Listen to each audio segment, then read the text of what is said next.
महाराज की धन्य अनंत कोटि सत्स्वरूपी संतान की धन्य राम सभा में राम राम महाराज। बहुत ही खुशी की बात है कि हमारे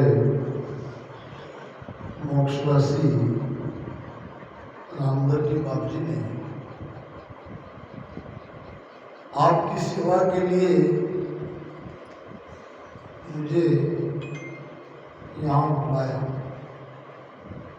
कोई ऐसा तय प्रोग्राम नहीं था, बीच में थोड़ा गैप आ गया गाड़ी का न मिलने से, और हमारे बाप जी को मैंने बात बताई तो आ जाओ, उन्हें रुचि आ। वैसे भी हमारे बाप जी की कृपा मुझ पर बहुत रही है। आज जो भी अवसर आपकी सेवा करने का मुझे मिला है, ये हमारे बाप जी की कृपा है। आइए गुरु महाराज के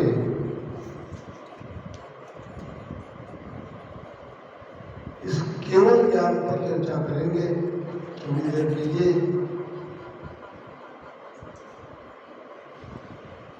अभी जीवनी के द्वारा बहुत कुछ ज्ञान समझ में आया।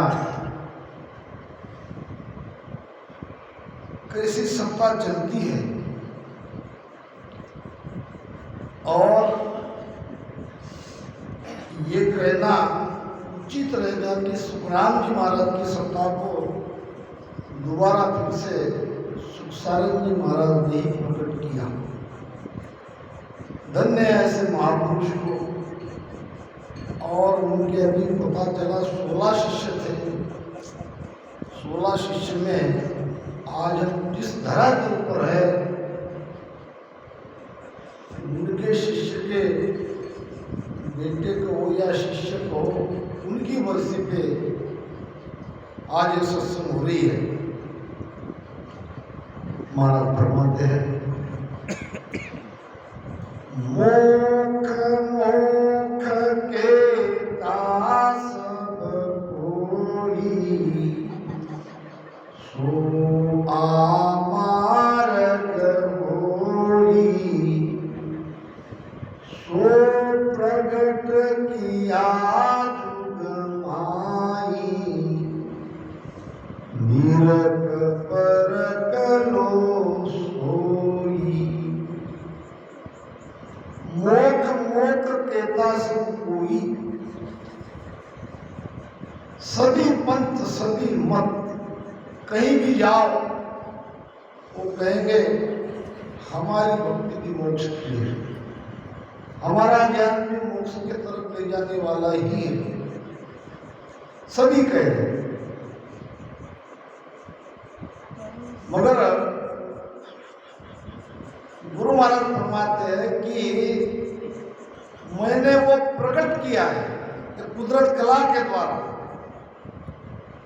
ये कुदरत कला एक शरीर से दूसरे शरीर में, दूसरे शरीर से तीसरे शरीर में, इस प्रकार से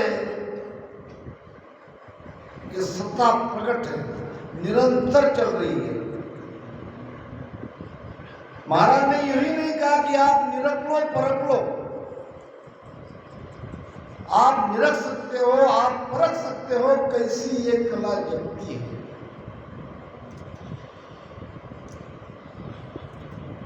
बंद मुगत दोनों के आगे, मुगत रूप सुन होई, यहाँ लग सकल खबर ले आया, आगे न जाना कोई। बंद और मुक्त। बंद क्या है, मुक्त क्या है? बंद है बंधन, ये तीन लोक में माया का बंधन है, ये जीव बंधा हुआ है। और मुक्त वैकुंठ भगवान विष्णु की भक्ति, चार मुक्ति, इसके आगे पार ब्रह्म तक यानी मुक्त रूप भी ये जीव बन गया, ब्रह्म बन गया, ब्रह्म में चला गया, फिर भी वहां से वापस आना पड़ेगा। यहां तक का ज्ञान जगत में है, यहां लग सकल खबर ले आया, आगे न जाने। इसके आगे की बात किसी ने नहीं बताई। वो आगे की सस्वरूप आनंद पद की बात, वो ज्ञान गुरु महाराज ने बताया। मूरत मूरत सब कोई जाने, करनी सबे पिछाने रे, बिन करनी बिन मूरत पावे, आ तो कोई न जाने रे। मूर्ति तो सब जानते हैं, परंपरा से पूरी चली आ रही है। करनी कर्मकांड भी हम जानते हैं। भगवान की प्राप्ति के लिए कुछ न कुछ कर्म करना पड़ता है।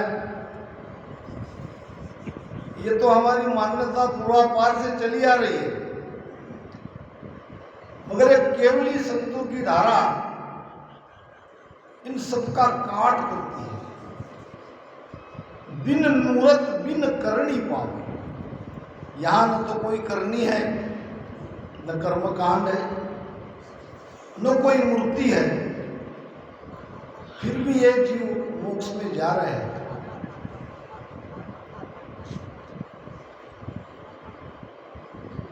मोक्ष क्या है? मोक्ष किसे कहते हैं? बंधन से मुक्त हो जाना। एक मुगत देह की रे, एक मन की हो, एक मुगत तो देह की रे, एक मन की हो, एक मुगत तो जीव की रे, एक मुगत तो जीव की रे, जन्म धरे नहीं कोय, एक पाप मन मानिया रे, किया से हो। मुक्ति किसकी करनी है? बंधन में कौन है?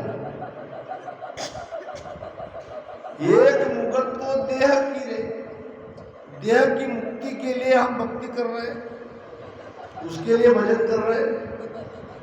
दूसरी मुक्ति है मन की। क्या हम मन को मुक्त करने के लिए भक्ति कर रहे हैं? महाराज फरमाते हैं, एक मुगत तो जीव की रे, जन्म धरे नहीं कोई। ये बंधन में है जीव, वो बंधन से बंध गया एक बिचारा जीव, जाए न सके छुट कर जे न छुड़ावे पीव। जब तक परमात्मा की कृपा नहीं होती, तब तक ये जीव बंधन से मुक्त नहीं होता। परमात्मा की कृपा हम पर हुई है, ये कैसे समझेंगे? महाराज ने कहा है कि और अंग मन घेरिया नेक बहुत रे माय, विरह प्रेम सुख राम के, हर में हर बिन नाय। भजन करते करते विरह और प्रेम आता है। ये जो भक्ति के दो अंग हैं, ये हम अपने मन से ला नहीं सकते। ये कुदरती आता है, परमात्मा की मेहर से आता है। जिसका भजन विरह और प्रेम के साथ हो रहा है, समझ लो उनके ऊपर परमात्मा की कृपा हो गई। यहाँ तो पिछले 4 दिन से बहुत मैं हृदय से हमारे बाप जी को धन्यवाद देता हूँ, उनका आभारी हूँ, उनके चरणों में कोटि कोटि दंडवत प्रणाम करता हूँ कि जो कहीं नहीं है वो आज यहाँ देखने को मिला। 8-8 घंटे भजन सुमिरन, जो कमजोर कड़ी थी हमारी, उसी को उन्होंने उजागर किया। स्वयं भजन में बैठते, हमारे महाराष्ट्र में भी आए तो इनके जाने आने के बाद फिर हमारे राम सिंह पछता रहे, क्या करें, जाना नहीं हुआ, ऐसे समय में आए, खेती बाड़ी का काम था, ये था वो था, अब क्या करें। ज्ञान तो बहुत हो गया, ज्ञान तो और होगा। यूट्यूब के माध्यम से वाणी हर मोबाइल में है, काफी कुछ ज्ञान हो रहा है। हो नहीं रहा है सुमिरन, कुछ तो करते हैं नियम से, मगर सत्संग में सब एक साथ बैठ के सुमिरन करना ये एक अलग बात है। यहाँ पे जो जगह नहीं है वो भी खींचा जाता है, ऐसा एक माहौल तैयार हो जाता है, ऐसी स्थिति पैदा होती है। तो देह के मुक्ति के लिए भजन भक्ति करने की आवश्यकता नहीं है। श्वासा खत्म होने के बाद वो मुक्त होने वाला है। मन की मुक्ति के लिए कुछ करने की आवश्यकता नहीं है, क्योंकि हम मन नहीं है। फिर हम कौन है? कुण सो मरे जन्म कुण जाया, ये मुझ में अंदेश उपाया। ऐसा देव भिन्न भिन्न भागे, वे सतगुरु मोहि शरणा राखे। जन्म कौन ले रहा है? इस संसार में मरता कौन है? और ये जन्म मृत्यु के चक्कर में ये जीवात्मा कैसे फंसा, क्यों फंसा? तो जन्म लेने वाली भी माया है और मरने वाली भी माया है। ये जीवात्मा कर्म के अनुसार आगे उसकी गति होगी। जैसा कर्म करेगा वैसा उसे भुगतना पड़ेगा। 84 तो है। इस प्रकार से ये जीवात्मा बंधन में बंधा है। अब बंधन से मुक्ति का कोई उपाय नहीं है। वो उपाय और बड़ा आसान, बिन मूरत बिन करनी। ये हमारी धारा में हमारे महाराज ने अपने अनुभव वाणी के माध्यम से सारा ज्ञान भरा पड़ा है। तो जीव की मुक्ति के लिए भजन भक्ति करना आवश्यक है। जीव का जीवपना मिट जाए तो दोबारा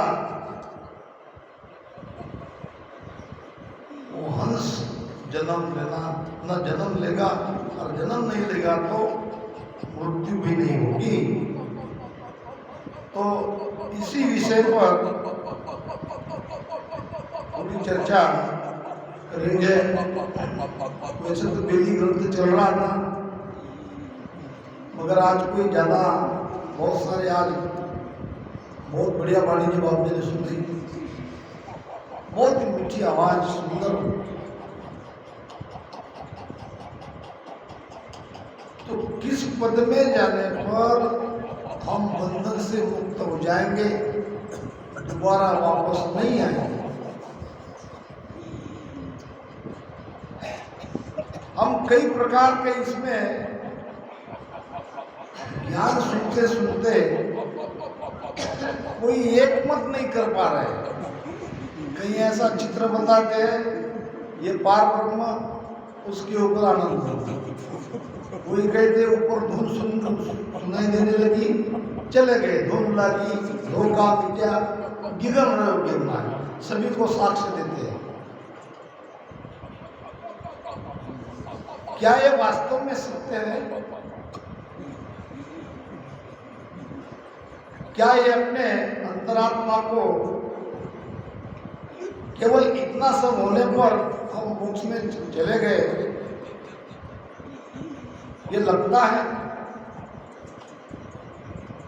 देखिए गुरु महाराज क्या कहते हैं, जे जे न्याय मिल्या पद माई, जे जे न्याय मिल्या पद माई, तिनकी नकल जग में नाई, तिनकी नकल जग में नाई, जे जे जाय मिल्या पद माई, जे जे जाय मिल्या पद माई।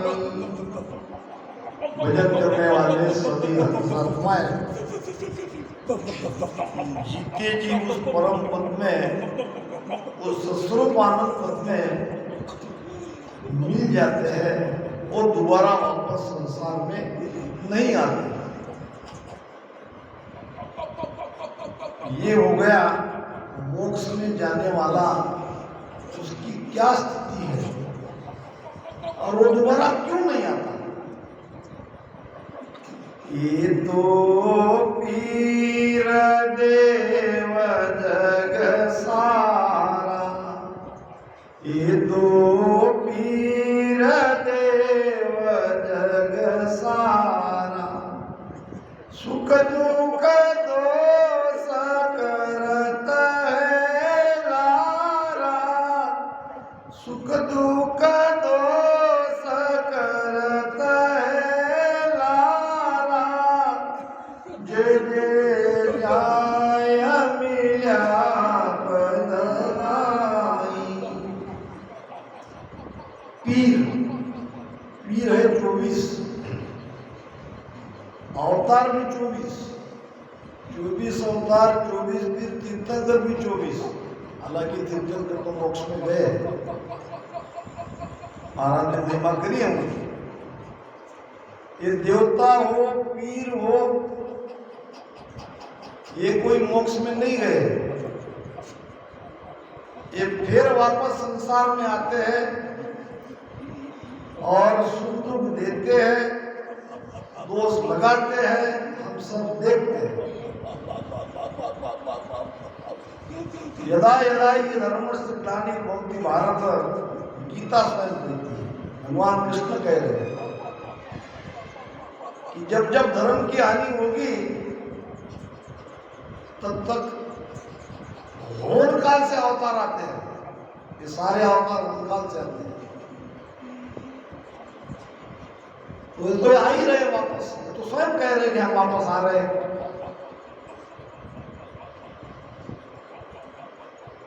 अनकोपी सबूंज के बाया, अनकोपी सबूंज के बाया, तब को आस कहाँ रे भाया, तब को आस कहाँ रे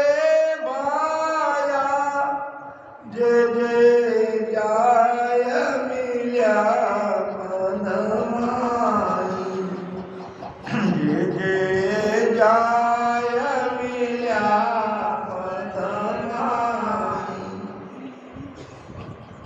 मरने के बाद मोक्ष नहीं है, जीते जी मोक्ष में जाना पड़ता है।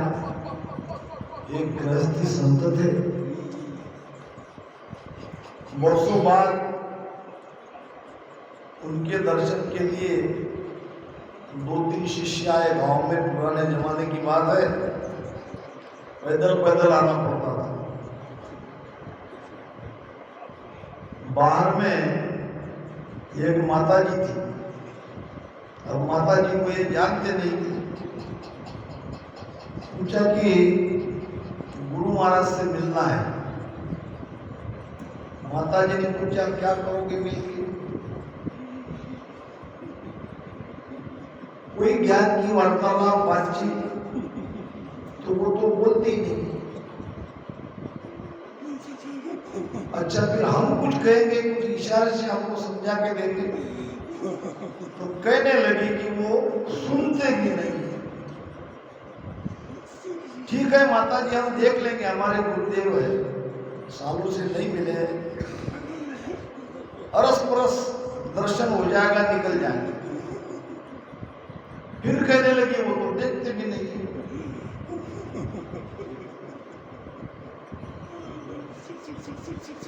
अब थोड़ी देर में वही माता जी उनको गुरु महाराज के पास मिली, क्योंकि वो उनकी धर्म पत्नी थी। अब ये आश्चर्य में पड़ गई कि इन्होंने ऐसा कैसे कहा? गुरु महाराज तो देख रहे हैं, बोल रहे हैं और सुन भी रहे हैं। फिर कहा कि माता जी ने आपके बारे में हमें बताया। माता जी ने कहा मैंने जो बताया सत्य बताया, क्योंकि ये मैं कुछ भी कहती हूं तो मेरी बात सुनते नहीं, मुझे कुछ बोलते नहीं और न मेरी तरफ देखते हैं। जिंदा लाश के जैसा है। यही है मोक्ष की स्थिति। संसार से पूरी तरह से वैराग आ जाता है। संसार में रहते हुए ये मन पूरी तरह से मरा हुआ रहता है, वासना मिट जाती है, कर्म कट जाते हैं और जीते जी उस परमानंद की स्थिति की अवस्था बन जाती है। यह है मोक्ष की स्थिति। अन्न को पीस भूंज के बाया, महाराज प्रमाण दे रहे हैं। हम बीज बोते हैं तो उसमें एक सफेद ये रहता है, नहीं बोलते नाकू, बीज नाकू बिन बोए, तो वो जब तक है उगने की आशा है। अब उस अन्न को पीस लिया चक्की पे या घर की चक्की पे, पुराने जमाने में रहती थी, और फिर उसको जला दिया। अब पीस दिया तो इसमें उसकी उगवन शक्ति तो पूरी तरह से खत्म हो गई। अब जलाने के बाद तो पूरी तरह से मिट गया। अब क्या दोबारा वो बीज उगेगा? अर्थात उगने की संभावना पूरी तरह से खत्म हो गई। इसी प्रकार भजन करते करते हमारी ये स्थिति होती है। हमारा वासना का बीज पूरी तरह से जल के खाक हो जाता है। केवल प्रारब्ध और श्वासा रहने के कारण हम जीवित हैं। अगर प्रारब्ध कर्म का कोई उपाय होता तो संत उसी समय चले जाते हैं। कबीर साहब कहते हैं मरने से सब जग डरे, मेरो मन आनंद, कहे कबीर कब मरूं कब पाऊं पूर्ण परमानंद। संसार जिससे डरता है संत उसके लिए तैयार रहते हैं, क्योंकि वो मरे हुए ही है। ये केवल शरीर दिख रहा है, प्रारब्ध कर्म बाकी है, संचित चला गया, ये मान होते नहीं और प्रारब्धवश वो रहते हैं। वासना रूपी बीज पूरी तरह से जल गया, खत्म हो गया। घस घस द्रव्य मिल्या धर्माई, घस घस द्रव्य मिल्या धर्माई, पाचे तोल मोल कछु नाही, पाचे तोल मोल कछु नाही, जे जे जाय मिल्या पदमाई, जे जे जाय मिल्या पदमाई। घस घस द्रव्य मिल्या धर्माई। धातु 8 प्रकार के होते हैं और उसकी घसाई होती है और उसका अंश चला जाता है। जैसा कि हम सोने का उदाहरण लें, सोने की खान से सोना निकलता है, बीट के रूप में, छड़ी के रूप में। अब सोने की खान से सोना निकला, बीट बन के, छड़ी बन के सुनार के पास आया। अब सुनार ने उसके अलंकार बनाए, गले के, कान के, हाथ के, जो भी बनाए। अब कुछ बरस पहनने के बाद हमारी माताजी, हमारी बहनें कोई काम से, सांसारिक काम में तो पैसा चाहिए होता है, हमारे तरफ ज्यादा व्यवहार ये होता है। जब बीज बोने का समय आता था तो वही अपना सब कुछ वहां पे वापस उसी सुनार के पास गिरवी रख देते, कुछ पैसा ले लेते। अब जब उसका मुजमाप होता है, गिना जाता है, तो सुनार कहता है ये इतना इतना बना। पहले वाला बिल कोई और बता रहा है, अब गिनती में कोई अलग आंकड़ा आ रहा है, कुछ ग्राम उसके कम हो गए। और इसको भी मान्य है, जिसने वो सोना गिरवी रखा उसको भी पता है, ऐसा तो होता ही है। अब वो जो 2 ग्राम, 3 ग्राम, 5 ग्राम वस्तु के हिसाब से जितना कम हुआ वो गया कहाँ गया? वापस वो वीट या छड़ी में तो नहीं गया, या जहां से वो आया उस सोने की खान में भी नहीं गया। अगर खान में जाता तो वापस आने की उम्मीद थी,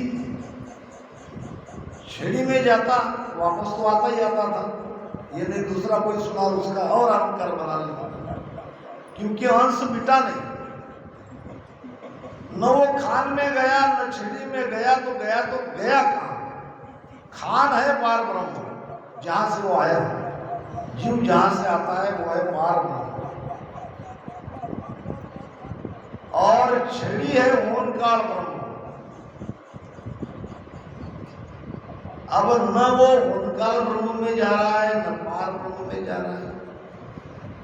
फिर सस्वरूप आनंद पद हम उसके ऊपर बताते हैं। ठीक है, वो पद ऊंचा है,